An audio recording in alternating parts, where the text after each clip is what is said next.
चेन्नई वालों भैया, कुछ तो जोर लगा लो यार, कुछ तो दम लगा लो यार। इतनी मजबूत टीम बनाई लेकिन भाई साहब आ गई तबाही और भाई साहब जीत नहीं मिल पाई। इतनी मजबूत टीम बना रखी है चेन्नई ने, लेकिन यार जीत को तरसना पड़ रहा है। चेन्नई के साथ अच्छा हो नहीं रहा है, लगातार मुकाबले चेन्नई हारती जा रही है और कहीं ना कहीं चेन्नई पिछड़ती जा रही है। पॉइंट टेबल में चेन्नई पिछड़ती जा रही है। अगर इसी तरीके का परफॉर्मेंस रहा तो चेन्नई वो पिछड़ जाएगी और 2025 में बाहर हो जाएगी। लेकिन मैं चाहता हूं कि चेन्नई बेहतर परफॉर्मेंस करे। अब दिल्ली के खिलाफ जो चेन्नई को हार मिली है, कहीं ना कहीं इस हार के बाद कई सारे सवाल खड़े होते हैं। इस हार ने कहीं ना कहीं हाहाकार मचा दिया है चेन्नई के खेमे में। कई सारे खिलाड़ियों के ऊपर, परफॉर्मेंस के ऊपर सवाल खड़े होने लगे हैं।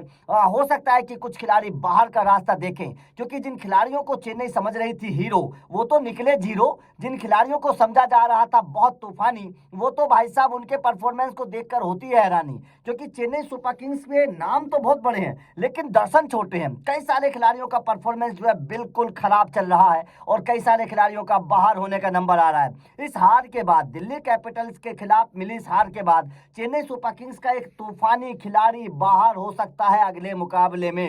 ये संकेत मिलने लगे हैं। चलिए चेन्नई की इस हार के पहले 5 विलन बताता हूं, फिर बताऊंगा कि इस हार के बाद कौन सा खिलाड़ी बाहर होगा।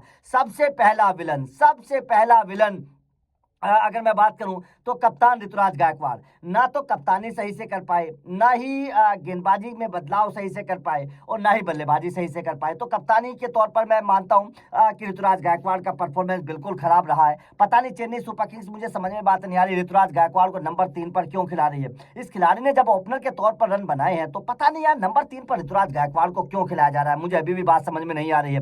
डेविन कॉनवे आए, चल नहीं पाए, चेन्नई को हरा दिया। समझ में बात नहीं आ रही है कि क्यों बदलाव किए जा रहे हैं। इतने सारे बदलाव चेन्नई कर रही है, इतने सारे बदलाव करने के लिए चेन्नई जानी नहीं जाती है। चेन्नई कभी भी आईपीएल में इतने बदलाव नहीं करती है। हर मैच में कोई ना कोई बदलाव हो रहा है। इससे पता चल रहा है कि चेन्नई सुपर किंग्स का जो मोरल है वो बूस्ट नहीं है, वो एकदम डाउन है।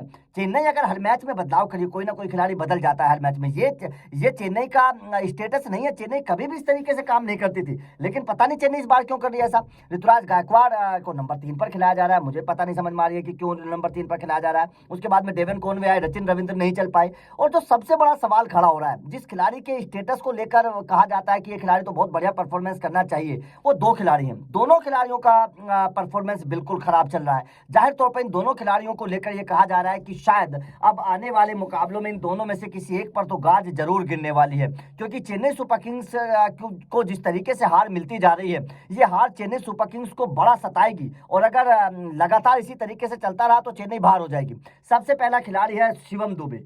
शिवम दुबे का बल्ला अभी तक तीनों चारों मुकाबलों में चला नहीं है, पूरी तरीके से फेल रहे हैं शिवम दुबे। जबकि शिवम दुबे का स्टेटस ये होता है कि शिवम दुबे आएंगे, चौके छक्के लगाएंगे, आंख बंद करके शॉट लगा रहे हैं। ऐसा लग रहा है जैसे आंख बंद करके शॉट लगाने की कोशिश कर रहे हैं शिवम दुबे।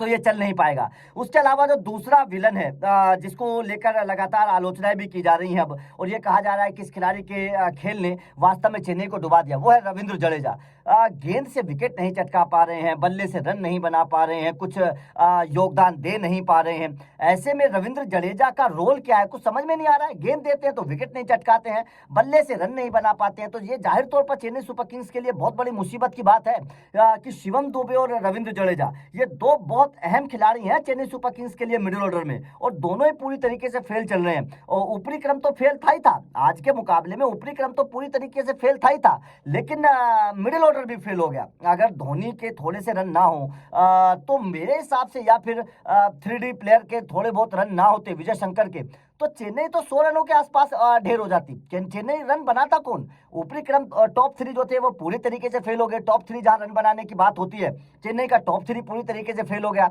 उसके बाद में मिडिल ऑर्डर में शिवम दुबे और जडेजा संभालते हैं, ये दोनों पूरे आकर पूरी तरीके से फेल हो गए। तो कहीं ना कहीं